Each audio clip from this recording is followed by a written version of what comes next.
19h15 dans quelques instants. Soyez les bienvenus si vous nous rejoignez en direct sur BFM TV. Bonsoir Florian Philippot. Bonsoir. Vous êtes porte-parole du Rassemblement Bleu Marine. Il n'est pas besoin de parler anglais pour avoir eu la teneur très rapidement l'interview de Jean-Marie Le Pen dans le journal britannique Le Times. On va la commenter ensemble. Le président d'honneur du Front National y est notamment assez dur avec sa fille Marine, qu'il qualifie de petite bourgeoise. Avant qu'on vienne au détail, je voudrais savoir comment vous l'avez appris, vous, cette interview. Comment vous a mis au courant? Oh bon, c'est pas non plus l'affaire du siècle, mais je l'ai apprise par une dépêche AFP, oui, ce matin. D'accord. Voilà. Alors, Jean-Marie Le Pen dit, voilà, on va voir l'essentiel des déclarations, mais Marine Le Pen est une petite bourgeoise, faisant allusion à son éducation, l'éducation qu'il lui a donnée. Comment est-ce que vous avez réagi lorsque vous avez lu ça ? Bien écoutez, bon, je vois que cet après-midi sur son blog internet, il dit qu'il n'a pas tout à fait dit ça, donc c'est vrai qu'il faut peut-être regarder la traduction. Mais bon, c'est vrai que Jean-Marie Le Pen a eu plusieurs fois déjà des mots rugueux pour Marine Le Pen. Donc j'ai trouvé que ce terme n'était pas, s'il est avéré, pas très sympathique, un peu rugueux.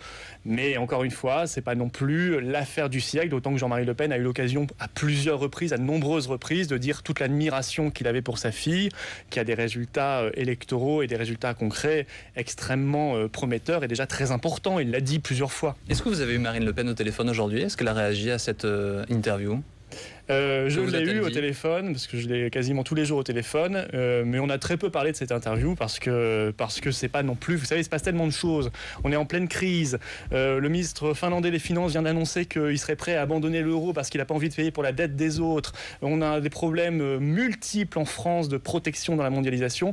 Voilà, c'est pas pour nous le sujet non plus fondamental de l'été. Malgré tout, vous parliez du poids électoral du Front National. Les gens qui ont voté pour le Front National sont également soucieux de ce qui se dit. Pourquoi? Parce qu'à travers l'interview de Jean-Marie Le Pen, c'est aussi le futur de ce parti politique qui se dessine. On a l'impression que Jean-Marie Le Pen met en opposition le parti qu'il a créé et peut-être la volonté de rénovation que vous avez engagée avec Marine Le Pen. Non, je crois pas du tout. Je pense que d'ailleurs, voilà, c'est vrai que sur certains points, il a déjà exprimé certains désaccords avec la ligne et la stratégie de Marine Le Pen. C'est pas nouveau non plus. Il le redit parfois dans cette interview. Ça n'est pas nouveau, mais la ligne, elle a été tranchée. C'est celle de Marine Le Pen. Elle a été validée par 68% des sympathisants, plutôt des militants et des adhérents du Front National.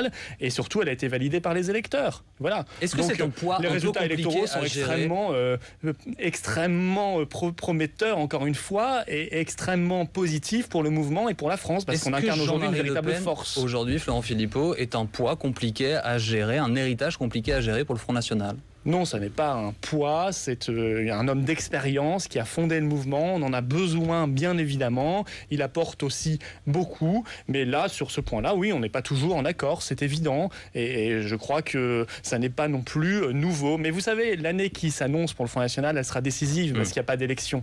Alors, dans un an, vous ne reconnaîtrez plus le Front National. Alors, parce qu'on va s'engager sur le terrain, on va le muscler, on va le professionnaliser encore plus, et vous verrez la révolution qui aura été accomplie dans un an. Justement, parmi les divergences possibles entre vous et le fondateur du Front National, cette phrase mise en exergue que vous allez découvrir, tous ces courageux et dynamiques militants qui se sont fait remarquer parce qu'ils avaient le crâne rasé ont été écartés du parti. Oui, bien écoutez, je suis très heureux moi qu'ils aient été écartés du parti et c'est toute l'œuvre de Marine Le Pen et je pense que c'est extrêmement positif et les électeurs le savent bien. Ça fait partie d'un des points effectivement sur lesquels Jean-Marie Le Pen a déjà à plusieurs reprises, c'est pas nouveau encore une fois, a exprimé ses divergences. Il a le droit, des courants de pensée ont le droit de s'exprimer au sein du Front National, bien évidemment, on a le droit d'être d'accord ou pas d'accord. C'est une divergence, mais c'est encore une fois la ligne de Marine Le Pen qui a été tranchée et c'est celle-là qui s'impose. Ce qui veut dire que quand Jean-Marie Le Pen parle de rénovation de façade, vous insistez pour dire que c'est sur le fond et que le Front National de demain n'a plus rien à voir avec celui de Jean-Marie Le Pen. Je suis pas sûr qu'il ait dit d'ailleurs le terme rénovation de façade. Ça c'est un peu une extrapolation de l'interview, il n'a pas dit ça.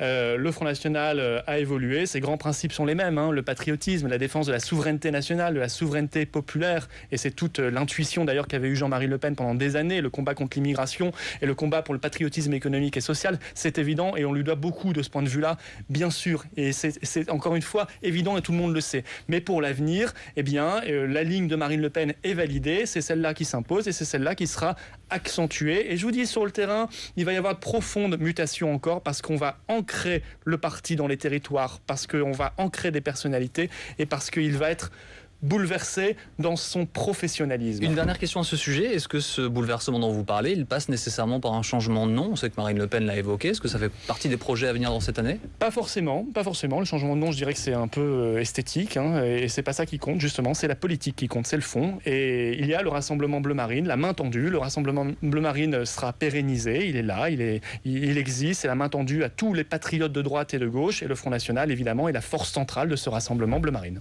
Intéressons-nous maintenant à la situation de la Syrie, si vous voulez bien, Florian Philippot, parce que les amis du peuple syrien sont réunis à Paris. Ils étaient réunis ce matin, 107 pays. Et dans le même temps, à l'ONU, le Conseil de sécurité adopte une résolution qui se veut plus contraignante vis-à-vis de Damas. Est-ce que l'on peut réellement trouver une solution concrète dans ces prochaines semaines, ces prochains mois, face à ce qui se dessine comme étant une crise humanitaire, en tout cas selon les instances internationales? Oui, une crise terrible, effectivement. Mais j'espère qu'on pourra la trouver par la diplomatie. Parce que moi, je ne fais pas partie de ces personnages, parfois ces philosophes, on se souvient, qui veulent à tout prix attaquer. Voilà, lancer les armes de l'OTAN, les missiles de l'OTAN, ça conduit à la catastrophe et à l'instauration de la charia comme ça s'est produit en Libye.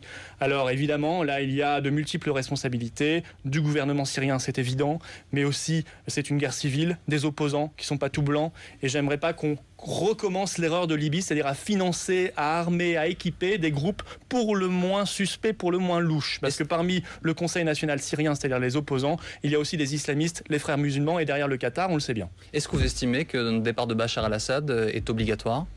Je ne sais pas s'il est obligatoire. Moi, j'ai un principe de base, c'est que je respecte la souveraineté des peuples et je n'aime pas décider pour les autres pays. Parce qu'à ce moment-là, un point de vue. À ce moment-là, je pourrais dire, pour l'Arabie Saoudite, c'est pas très démocratique non plus. Quel est votre point de vue? Est-ce qu'à votre avis, Florian Philippot, Bachar al-Assad doit quitter le pouvoir? Manifestement, Bachar al-Assad se conduit mal, mais manifestement, ce qui est en face aussi se conduit mal. Donc, je ne sais pas pour le remplacer par quoi. Je ne veux pas prendre des décisions à la place du peuple syrien. C'est un peuple adulte, mais je veux qu'on trouve une solution diplomatique.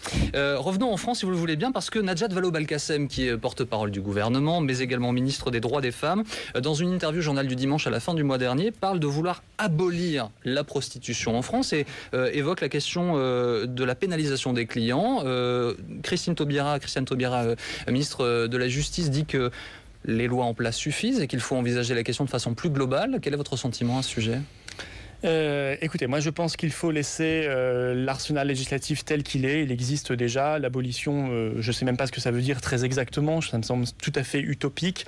Il y a deux problèmes principaux dans la prostitution qui ne sont pas traités. Un qui n'est jamais abordé. Alors absolument jamais, c'est tabou. C'est-à-dire que c'est quand même lié à l'immigration clandestine. Parce que toutes les filles qui viennent de l'Est ou d'autres pays et qu'on ne voyait pas il y a 10, 15 ans, bien évidemment, elles sont liées aussi aux filières d'immigration clandestine. Et il faudra bien traiter ce problème à la base, c'est-à-dire arrêter ces filières d'immigration clandestine. Et puis il faut aider ces filles, les filles qui veulent s'en sortir, qui voudraient faire autre chose. À mon avis, on peut les aider bien davantage, celles qui veulent se soigner, celles qui veulent s'en sortir, qui veulent sortir de la rue. Mais pour le reste, ne lançons pas des écrans de fumée et des débats qui, en plus, honnêtement, ne sont pas sur les sujets prioritaires pour les Français. Les sujets prioritaires pour les Français, c'est l'emploi, c'est la sécurité, c'est le pouvoir d'achat, c'est la dette. Certaines de ces filles, comme vous dites, parlent d'emploi et elles estiment que c'est un métier qu'elles pratiquent. Elles ne se reconnaissent pas dans ce que vous venez de dire. Par exemple, vous leur dites quoi à ces femmes-là ?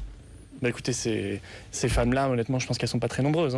Parce qu'aujourd'hui, la prostitution en France a un visage épouvantable. Ce sont des filières, c'est lié très souvent à la drogue. Je ne suis pas un spécialiste du sujet, mais très honnêtement, je pense que ça n'est pas une perspective à offrir à ces femmes-là. Mais lancer des débats comme ça en été sur des sujets qui sont dramatiques pour les filles concernées et pour les filières, bien évidemment, mais qui ne sont pas du ressort, qui n'appartiennent pas aux sujets principaux pour les Français, parce que pendant que la porte-parole du gouvernement parle de ces sujets-là, eh bien, elle n'explique pas comment on va faire pour augmenter demain le pouvoir d'achat des Français, pour leur redonner de l'emploi. Et je vois que sur ces sujets-là, François Hollande déçoit déjà énormément. Vous parliez de l'arsenal législatif. Manuel Valls promet une nouvelle loi à la rentrée sur demande de Jean-Marc Ayrault concernant le sort des clandestins. En France, la Cour de cassation a estimé qu'il était interdit, en tout cas anticonstitutionnel, de les placer en garde à vue simplement parce qu'ils étaient en situation irrégulière. Comment avez-vous réagi à cette décision de la Cour de cassation ? La Cour de cassation, d'ailleurs, elle n'a pas tout à fait dit ça. Elle a dit que ça n'était pas conforme au droit européen. C'est très intéressant parce que, encore une fois, un sujet de plus où on se soumet d'ailleurs à gauche comme à droite, PS, UMP, même combat, au droit européen. Et donc on pratique l'absurdité et le monde à l'envers. C'est-à-dire que si vous roulez à 20 km/h au-dessus de la limite autorisée, vous pouvez être en garde à vue. Par contre, vous rentrez illégalement en France, vous êtes clandestin. Sur ce seul motif, vous ne pouvez pas être mis en garde à vue. C'est incroyable, c'est aberrant. Et puis on vient d'apprendre aussi qu'on supprimait la franchise, la modique franchise de 30 € pour bénéficier de l'aide médicale d'État quand on est clandestin. Eh bien, on a l'impression tout de même qu'on voudrait donner l'idée aux Français qu'il vaut mieux être clandestin finalement que français dans son propre pays. Ce qui veut dire que pour vous, ce système de garde à vue était légitime et n'avait pas de raison d'évoluer. Écoutez, quand vous entrez illégalement dans un pays, c'est illégalement. Donc vous rompez, vous n'êtes pas dans la loi et donc vous devez être mis en garde à vue. Je pense que ça me paraît simplement être le bon sens et l'état de droit. Sinon, il n'y a plus d'état de droit républicain. Et là, encore une fois, que la droite et la gauche comme ça se soumettent à un ordre européen qui est absurde, eh bien, ça en dit long sur leur manque de confiance dans la République française et dans leur manque de confiance dans la défense de la souveraineté du peuple. Manuel Valls, encore lui, se dit en revanche très confiant dans la République française. Il a inauguré aujourd'hui la nouvelle mosquée de Cergy. Le ministre de l'Intérieur espère que cette mosquée sera un trait d'union, finalement, entre les islamistes de Cergy, enfin en tout cas ceux qui pratiquent cette religion et se prononcent pour une religion républicaine. 1500 fidèles pourraient être accueillis à Cergy. Elle a coûté un petit peu moins de 4 millions d'euros, financée en fonds propres par la Fédération musulmane de Cergy. Est-ce que c'est un signal favorable à votre avis ? Si c'est financé entièrement par les fidèles, oui, de ce point de vue-là, il n'y a pas de problème. S'il n'y a pas de pays étranger derrière, si on n'a pas fait un bail amphithéotique par la mairie à taux extrêmement réduit, comme c'est souvent le cas, il faudrait vérifier quand même ça. Ce qui était le cas, la mairie de Cergy a appuyé cette construction. Voilà, donc là, encore une fois, rupture avec la loi de la laïcité de 1905, et donc ça n'est pas correct. Nous réclamons l'application de la loi de 1905 sur la laïcité. Pour le reste, eh bien, je préférerais que le ministre de l'Intérieur passe son temps à régler les problèmes de sécurité en France plutôt qu'à inaugurer des mosquées. Je suis pas sûr que ce soit véritablement, ou n'importe quel lieu de culte d'ailleurs, pas simplement une mosquée, c'est pas véritablement son rôle de faire ça. Il ferait mieux de s'occuper de la sécurité parce qu'on voit ce qui s'est passé à Lille, qu'on a été rechercher un récidiviste en Espagne qui avait tué, qui avait blessé et qui bénéficiait d'un aménagement de peine. On se rend compte qu'on est très très loin, et c'est le moins qu'on puisse dire, de la tolérance zéro. C'est à ça qu'il devrait œuvrer. Quant à la question de l'islam, nous l'avons toujours dit, nous tendons la main aux musulmans patriotes qui ne sont pas encore chez nous. Voilà, c'est nous qui allons défendre tous les Français, notamment avec la priorité nationale. C'est nous qui ferons respecter la laïcité. Ça, c'est la main tendue aux musulmans patriotes français. Mais par ailleurs, il faut combattre, et ça n'est pas fait aujourd'hui, les extrémismes islamistes. Et honnêtement, ça n'est pas fait du tout quand on voit qu'il y a encore, par exemple, des prières de rue en France. Mais justement, une mosquée, ça peut être un bon moyen de diminuer ce nombre de prières de rue dans notre pays. Et la question de la mosquée, c'est de savoir si c'est financé ou pas par les fidèles. C'est ça la vraie question. Est-ce qu'on respecte la laïcité ? Il nous reste une toute petite minute. Je voudrais votre avis sur ce petit point d'actualité qu'on a vu hier soir, en fait, avec une évolution aujourd'hui. La FIFA, donc la Fédération internationale du football, a autorisé le port du voile pour les matchs de foot féminin, ce à quoi la Fédération française dit aujourd'hui hors de question en sélection nationale et dans les compétitions que nous organisons.